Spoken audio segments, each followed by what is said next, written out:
মহাদয় তিনিও ছিলেন এবং আমাদের মৌলভীবাজার উপজেলা নির্বাহী কর্মকর্তা সহ সিনিয়র নেতৃবৃন্দ বিএনপির উপজেলা বিএনপির সভাপতি সহ আমাদের মোটামুটি, তারপরে জেলাধি উপজেলার সম্মানিত সভাপতি জাকির হোসেন ভাই সহ আমরা দেখেছি অনেক সিনিয়র নেতৃবৃন্দ ছিলেন এবং আমরা আশা করি আগামীকালকে মৌলভীবাজার আমাদের মাননীয় প্রধানমন্ত্রী আসা উপলক্ষে একটি বিশাল মেলা বসে যাবে।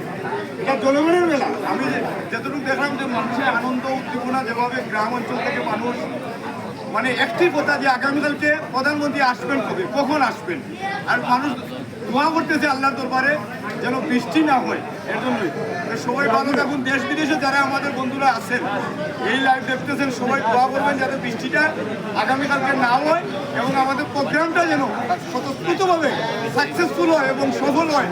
এবং প্রশাসনের বাইরেকেও আমরা এই ধন্যবাদ জানাচ্ছি, তারাও কিন্তু অনেক কষ্ট করতেছেন। আমরা দেখতেছি মৌলভীবাজারের ভারপ্রাপ্ত কর্মকর্তা তিনিও মাঠে আছেন, উপজেলা নির্বাহী কর্মকর্তা মাঠে আছেন, জেলা প্রশাসক মাঠে আছেন, আমাদের জেলা পরিষদের মাননীয় জেলা পরিষদের মাননীয় জেলা প্রশাসক মিজানুর রহমান বিপি মিজান ভাইও একটু আগে ছিলেন।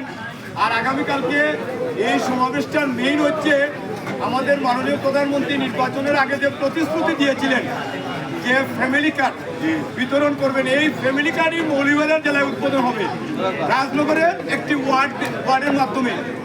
কয়েকটা বাংলাদেশের সবাই পাবে ইনশাআল্লাহ। সবাই ভালো থাকুন। আসসালামু আলাইকুম রহমতুল্লাহ। আমরা এখানে আমরা যারা আছি কিছু বন্ধু বান্ধব আত্মীয় স্বজন ভাই ভাতিজা নিয়ে আমরা